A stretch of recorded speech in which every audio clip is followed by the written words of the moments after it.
সরকারের অনেক দপ্তর কিন্তু বিলুপ্ত হয়ে গেছে।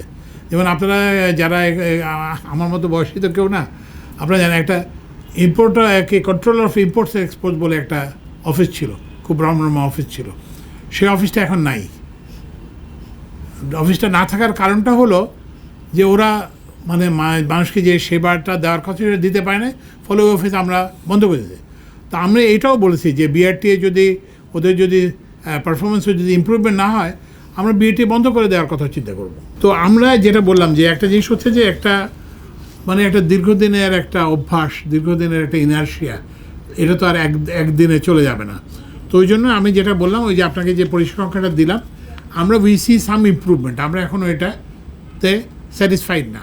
বিআরটিএ চেয়ারম্যানকে বলা হয়েছে যে ঠিক আছে কিছুটা উন্নতি হয়েছে, কিন্তু এটা গ্রহণযোগ্য পর্যায়ে আসে নাই। তো এইটাকে আরও এটা এক্সপিডাইট করতে হবে, তাদেরকে সেই নির্দেশ দেওয়া যায়। এবং আমরা এটা ওই যে কনস্ট্যান্টলি মনিটরিংয়ের মধ্যে রাখবো। Every week, every fortnight, every month আমরা মনিটরিং করব। এবং আমরা এক পর্যায়ে ওই যে কঠোর সিদ্ধান্ত যেটা, সেই সিদ্ধান্তের দিকে নাহলে যেতে বাধ্য হবো। বাট আমাকে বিআরটিএর এরা প্রতিশ্রুতি দিচ্ছে যে তারা they will improve their performance.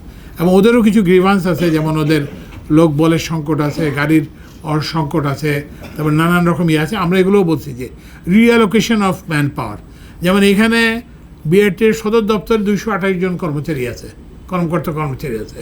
তা আমরা বলছি না, এখান থেকে লোক বল সরিয়ে ফিল্ডে দিয়ে দেওয়া হোক, যাতে করে ওখানে যেখানে সার্ভিস মানুষ পাচ্ছে না সেখানে মানুষ যাতে সার্ভিসটা পায়।